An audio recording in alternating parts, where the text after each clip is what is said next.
Chapter 8. That's Why This Hurts. An awful feeling of déjà vu overtook the maiden as she awoke in bed with Elthrendil smoking a pipe at her side. It all felt too familiar. "How long has it been?" the maiden asked in a panic. 10 years, maiden," Elthrendil said, his voice flat, without any of the sing-song cheeriness or fey happy-go-lucky attitude to which she'd become accustomed. Then he smiled. "A few hours." The maiden squawked in disbelief before she threw a pillow at the fey. It bounced off his chest as he chuckled to himself. The maiden sat up in bed. She pulled back the covers to reveal that her lower body had regrown. After wiggling her toes and flexing her new knees, the maiden couldn't find anything wrong. In fact, she was better than okay. Her ribs were no longer showing. What once was a skinny, starving body now was full with the slightest bit of muscle tone. The maiden poked at her stomach in disbelief. She could see the muscles. "A complete bisection of a body," Elthrendil mused, "is trivial business compared to glimpsing high gods." The maiden chuckled. "That's true. I'd take being chopped in half any day." The maiden blinked as she thought back to recent events. "Entropy?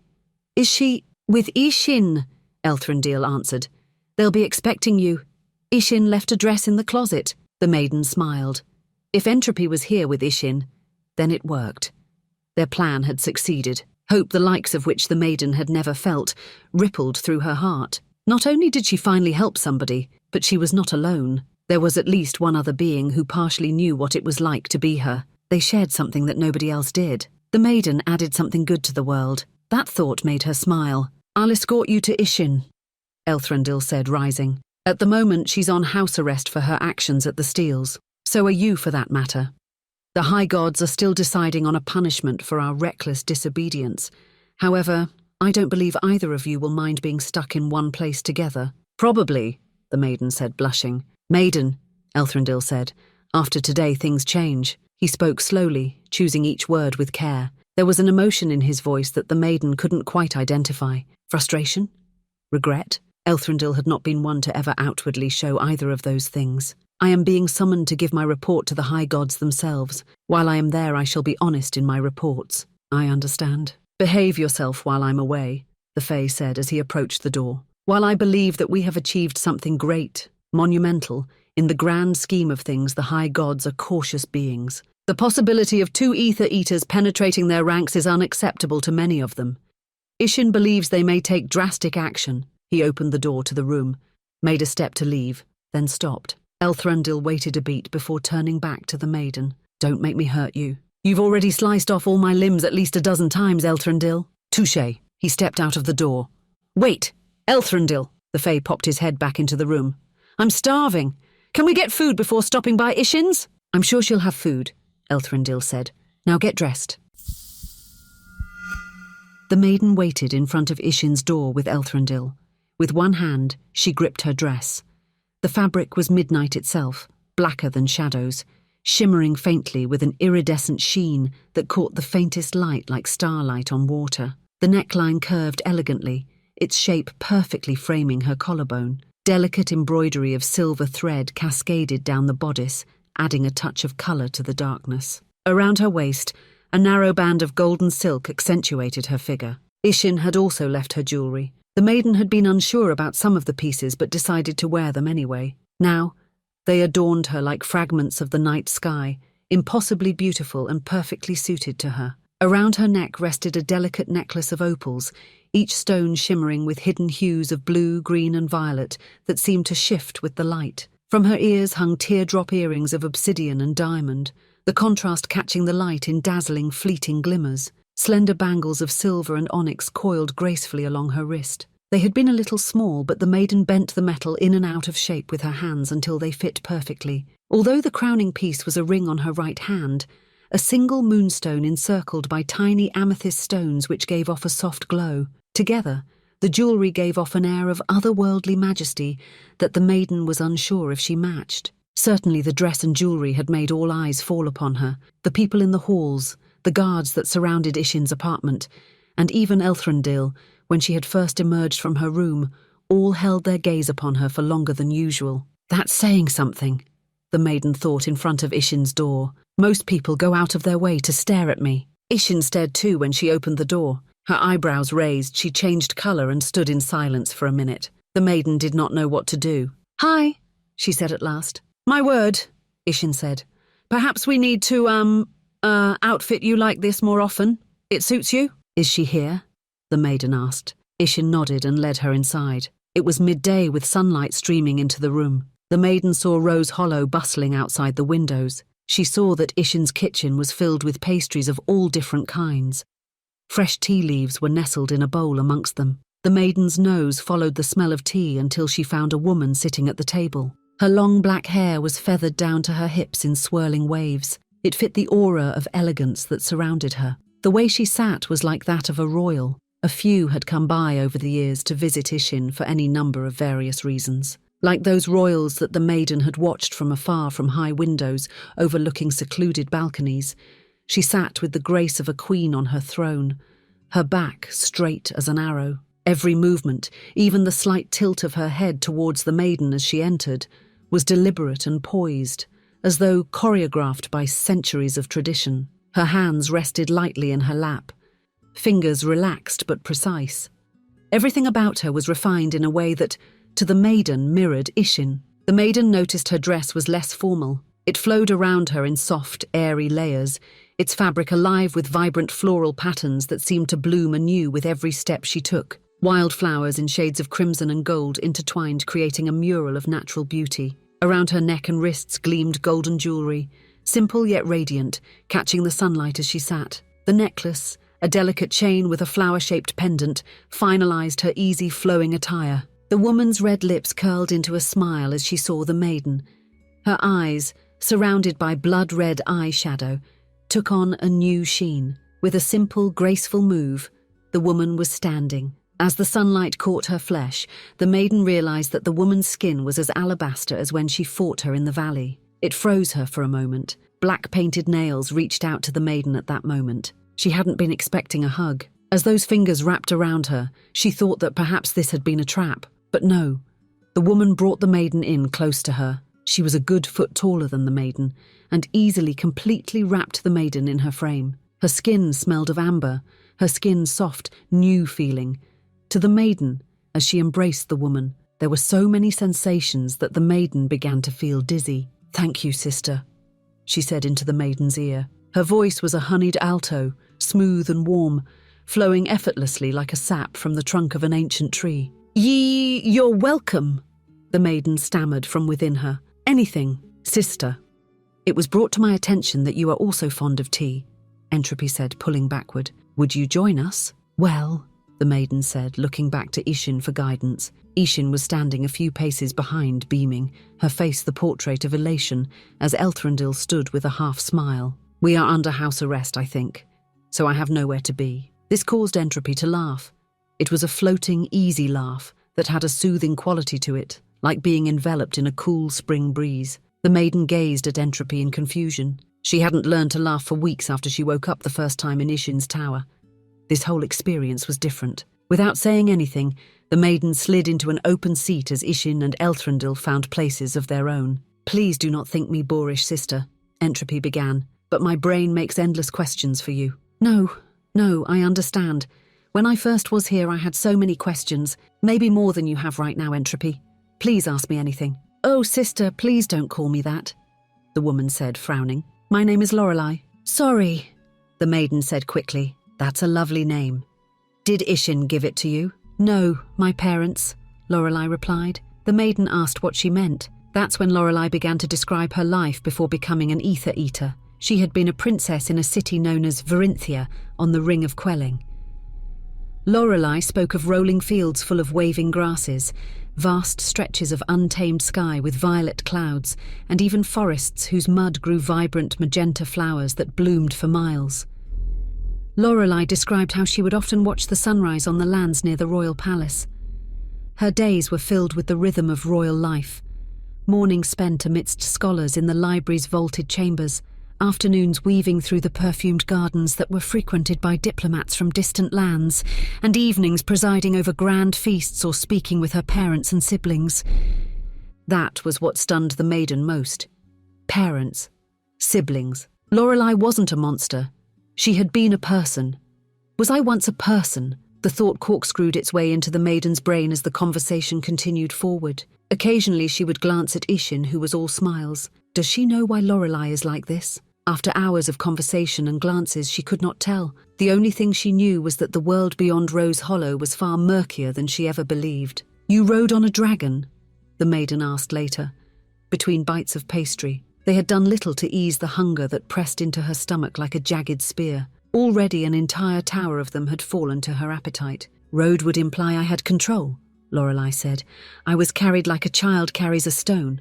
But I heard that you are friends with dragons?" "A few of them, yes. Does the Platinum Lord like me?" the maiden asked Ishin. "I don't think they dislike you," Ishin said. "At least I gather Saul has a soft spot for you." "An idealist through and through," Elthrendil said as he sipped his cup. "I'd like to meet these dragons one day," Lorelei said, "although I do not wish to be a bother. The world is so different, and what I remember from my time as entropy is shrouded in fog. Vague glimpses at moments that are beyond my recall." "You are not alone," Ishin said. "The maiden has gone through similar challenges as you. There is a light at the end of the darkness you find yourself in. You too will find your way through." "I promise we will," the maiden said. "Nobody should be alone in this. Sister, I promise that I will always be there for you." Lorelei glanced at her hands for a moment, then wordlessly reached for the maiden's. The maiden reciprocated and squeezed her sister's hand. It felt strange how connected she already was to this woman. Perhaps, the maiden reasoned, this is just how family works. At first sight, you're tied together for better or for worse. In a cosmic stack comprised of hundreds of species, they were the only two of their kind. Ether eaters that weren't monsters. "Elthrendil," Ishin said. "There are empty rooms near the maidens, yes? Those halls are like the night sky. One moon and only passing stars betwixt. Help Lorelei find one to her liking. I have a feeling these two will be quite inseparable." "You spoil me, my lady," Lorelei said, and gave a slight bow. This elicited a smile from Ishin. "However, I do ask why we cannot remain at your side. I'd want nothing more than to dedicate myself to you, my lady, to attend to your every need as you need it. There is an empty chamber within this dwelling. May my sister and me take that. Even something on this hall would do." "I'm touched," Ishin said, taking Lorelei's hand. "But you will see me first thing tomorrow. I would not deprive you of your own home." The maiden watched as Lorelei stared at Ishin, then bent down and kissed the back of her hand. Immediately the maiden bristled in response. The involuntary reaction that was occurring in her only strength when Ishin bent, brushed Lorelei's hair aside, then spoke into her ear. Lorelei laughed in response to whatever was said. That was the worst part for the maiden. That joke could have been meant for her, but now some other woman, an ether eater who remembered their past, came waltzing in and took that joke, or a witty comment. Whatever Ishin said didn't matter. The maiden wanted it to be for her. "Join me, Lorelei," Elthrendil said, standing. "There's much variety. We must be like Odvorn's butterflies and carefully choose the flower upon which you'll sit." In a few moments, he had Lorelei on her feet striding towards the door. The maiden made a move to follow them, but Ishin made a motion to remain. As she was leaving, Lorelei glanced back at the maiden, who gave an innocent shrug. "I hope it looked innocent," she thought. No need to let her know I was not jealous. Some other words. It would come to her, she reasoned. The door clicked shut, leaving a silence in the room. That stillness was swiftly destroyed as Ishin dashed toward the man. For the second time that day, the maiden was surprised by a hug. She smiled. This one was familiar. It was beautiful, warm, and everything she desired. "My dear maiden, you were so brave," Ishin said. "Yes, I absolutely was brave. I did what anyone would do, Ishin, but know that I absolutely did more than most, and deserve a joke or whatever you gave to Lorelei." Ishin began to look at her mid-hug. Her hands fluttered like worried birds, smoothing the maiden's hair, brushing invisible dust from her shoulders, and tracing lightly over her arms to check for unseen injuries. The maiden didn't mind Ishin's doting. "My attention was focused elsewhere in the battle," Ishin said, pulling away at last. "Too soon," the maiden thought. "He told me of your battle with entropy. I saw what remained of you afterward." "Yes, well, she destroyed your shield. It was fine, though. We saved her at the end of the day." "I'm simply glad that I didn't lose you," Ishin replied. "You seem to be all right. Actually, in better condition than when I saw you yesterday. You've filled out." "Yes," the maiden replied. "I'm good as new, better even. Well, I am hungry, but I was very active." "Hungry?" You've devoured most of the pastries. The maiden shrugged. Well, maybe I could make something else. There are restaurants in Rose Hollow that serve 5-course meals. She didn't know what Ishin did to this cow, but the steak melted in her mouth. Despite the perfection of the previous courses, this was the best. A savoury aroma of herbs and melted butter wafted upward as she brought the next bite to her lips. This meat too melted on her tongue, impossibly tender, its juices bursting forth with rich, smoky flavour. Hints of rosemary and cracked black pepper danced with the buttery essence, each note perfectly balanced. She closed her eyes, savouring the moment.